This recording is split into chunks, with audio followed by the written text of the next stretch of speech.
This is such a fascinating topic, Raj. I mean, Jordan Peterson, right? He's truly a cultural Rorschach test, isn't he? It's wild. People either see him as this absolute lifesaver, an intellectual giving them like a literal map to navigate meaning in life, especially when they feel so lost, you know? Yeah, absolutely, Sophia. I see that. It's almost like he's providing a framework when, for some, the traditional ones feel like they've just sort of dissolved. But then on the flip side, you have this really strong, almost diametrically opposed view, right? Precisely. Like his detractors, for them, he's seen as a gateway, to really reactionary politics, all cloaked in like self-help jargon. It's not just, oh, I disagree. It's this fundamental perception difference. And the truth, I think, lies right there in that really intense tension between these two perspectives. It's never simple, is it? Especially with figures who command such strong opinions. So you're saying it's not about being right or wrong, but understanding why these contradictions exist. Exactly, Raj. It's all about like trying to unpack that tension. It's not black and white at all. So let's dive into the first big contradiction, which is his tough love approach versus the toxic masculinity critique. And if we look at the tough love side, which is also framed as empowerment through order, it really, really has roots in his clinical practice. He frames his advice, a lot of it, as a therapeutic intervention. Oh, that's an interesting framing. So it's not just like a philosophical stance, but something born out of direct interaction with people? Exactly. It's for what he calls the chaos of a life without direction. And for young men, especially who feel like adrift, the message isn't you're perfect as you are. It's more like you are capable of bearing a much heavier burden, and you must. It's a very direct challenge. Right, right. So the clean your room thing, it's not just about tidiness then, is it? Oh, no, no, absolutely not. Clean your room is like the epitome of this tough love. It's a metaphor for starting with what's immediate, controllable, tangible. The argument is if you impose order on your personal chaos, your room, your habits, your routine, you build competence and self-respect. And that's like the foundation for everything. Ah, so it's a stepping stone. And his use of archetypes, is that part of this empowering order as well? It is, yeah. Proponents argue his use of mythological archetypes, like the hero, the tyrant. It's not a rigid prescription for some stoic man. It's a psychological map for integrating your shadow, for striving for meaning and competence. Traditionally masculine or not, it's about growth. Okay, but then on the other side of that coin, you have the toxic masculinity critique, which is really quite strong. And this view argues that Peterson's worldview rooted in evolutionary biology and Jungian archetypes, it inherently, well, it justifies a patriarchal social order, right? So it's seen as reinforcing existing power structures rather than challenging them? Precisely. Like his assertion that the masculine is order and the feminine is chaos is seen by critics as pseudoscientific reinforcement of traditional gender roles, pure and simple. It's not just an observation, it's seen as a justification. And what about the emotional aspect, the stifling of vulnerability you mentioned earlier? Yeah, that's a huge point.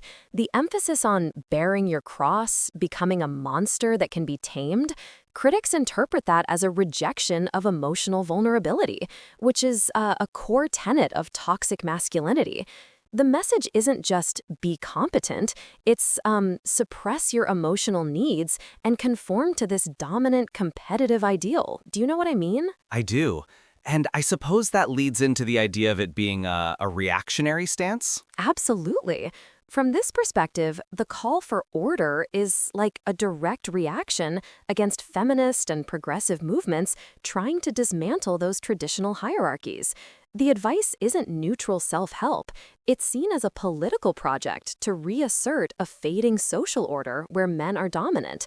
So the same message, stand up straight, take responsibility, it's either an antidote or a dog whistle for regressive politics. So, moving on, Raj, another massive contradiction is his impact on individual lives, how it can either foster agency or, conversely, lead to resentment. And if we look at the empowering agency side, this is the lobster who sorted himself out, you know? Ah, the famous lobster metaphor? So for many, he's actually like a positive force? Oh, absolutely. For many, especially young men, Peterson provided a coherent system when they felt completely lost. His lectures, his books, they gave them a language for their suffering, and a practical step-by-step guide to address it. It's really profound for them. So shifting them from despair to action? Yeah, like from nihilism to responsibility. He successfully channeled existential despair and victimhood into a framework of personal responsibility. The message that life is suffering, but you can find profound meaning in voluntarily bearing that burden is powerfully liberating for those stuck in a passive, nihilistic state. It really clicks for a lot of people. And I've definitely heard about the testimonials. They're quite numerous, aren't they? Oh, absolutely countless. There's a vast body of firsthand accounts from people crediting him with, saving them from depression, addiction, aimlessness. They found jobs, repaired family relationships, gained purpose. This empowerment it's real. You can't just dismiss it. It's genuinely impactful. But then, this empowering agency can sometimes morph almost into fostering resentment. Because while Peterson tells individuals to take responsibility, his broader cultural commentary, it often identifies external enemies, like postmodern neo-Marxists, identity politics, cultural Marxists. So it's like clean your room, but also be wary of them out there? Exactly. It creates this cognitive dissonance. Like, I am responsible for cleaning my room, but my problems are ultimately caused by these malevolent forces. It's a tricky balance. It's not a clear line. And does that lead to a kind of group identity? Oh, absolutely. The us versus them dynamic. His analysis of academia and culture war issues can foster a sense of belonging, not just to a philosophy, but to an embattled group, often, straight white men, fighting against a corrupt system. This can transmute personal frustration into like a collective political resentment. It's a powerful motivator, sadly. So the initial spark of personal agency, it can sometimes almost turn into like blaming the system? Yeah, for some, that initial empowerment of taking responsibility, it kind of curdles into a belief that they're now being held responsible in a world rigged against them.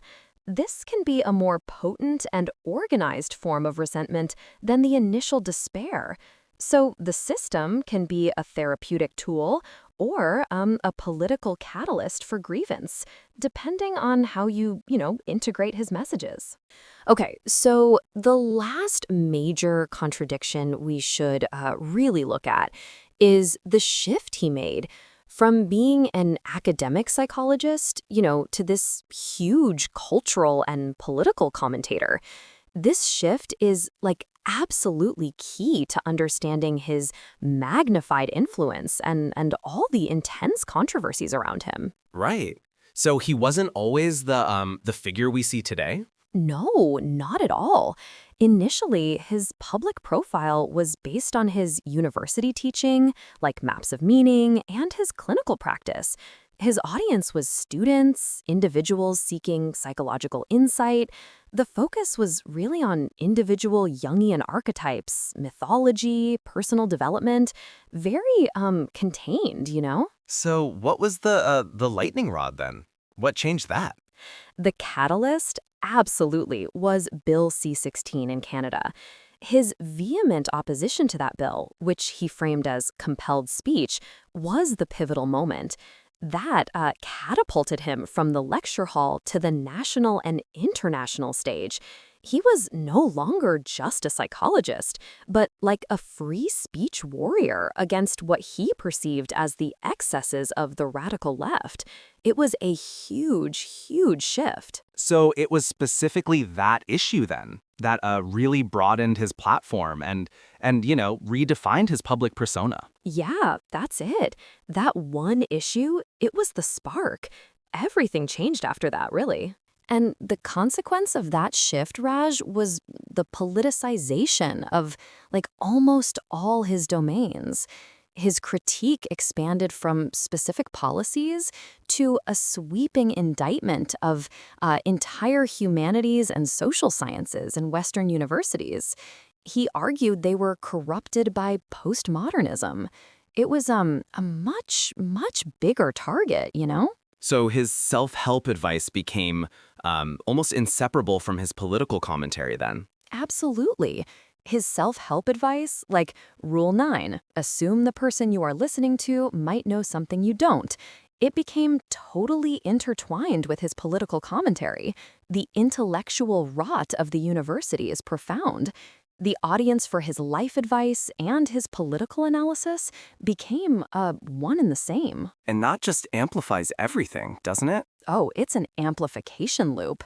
This shift attracted powerful media allies on the right and like fierce opponents on the left, creating a feedback loop. It cemented his status as a culture war icon. His message became less about how to live universally and more about how to live in opposition to the prevailing progressive culture. Do you know what I mean? It really changed the focus. Wow. So in conclusion then, it really boils down to this fundamental tension. Yeah. The core contradiction is he offers a philosophy of individual order that, when scaled, just fuels collective chaos. He gives a map for personal chaos, but his cultural analysis often identifies a collective chaos that demands a political battle. So you either see him as a guide or a mobilizer for a culture war. It's really the unresolved tension of his legacy, you know? Raj, that was a truly comprehensive look at Peterson's impact. Before we conclude, I have an important message and a call to action for our listeners. This podcast is brought to you by J360club.com, a community built for people dedicated to creating a better world. If you're ready to elevate your social and economic life while connecting with like-minded achievers, join us today. Registration is quick, simple, and just a one-time step. Now, if today's message hit home, if, for the first time, building real wealth finally feels simple and achievable, here's what I want you to do right now. 1. Subscribe to this podcast.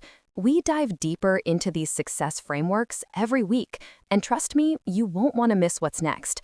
And 2, take a screenshot of this episode, post it on your Instagram or LinkedIn story, and tag me. Tell me the feeling you want to sell. I'll be responding with feedback and insights. Then, 3, share this episode with one person. Send it to that friend you always dream big with, or that colleague who's destined for more. Because the best way to strengthen your own understanding is to share it forward. Sophia, those are excellent points for engaging with our content and fostering personal and communal growth. A clear path for our listeners to take their next steps. Well, Raj, what a journey through the multifaceted world of Jordan Peterson. It's clear that understanding his impact requires navigating a landscape of profound contradictions. And I think we've truly unpacked that tension today. Indeed, Sophia. It's a testament to his unique position in our cultural discourse that such a deep dive is even necessary. These conversations are never truly finished, are they? Never. And I want to extend my sincere gratitude to you, Raj, for your invaluable historical and cultural insights. And to all our listeners, thank you for tuning in and joining us on this exploration. Your engagement makes these discussions so meaningful. It's always a pleasure, Sophia, sharing this space and these ideas with you and our dedicated audience. Until next time. Absolutely. From all of us here, thank you for listening to The Culture Compass. We look forward to guiding you through more complex topics in our next episode.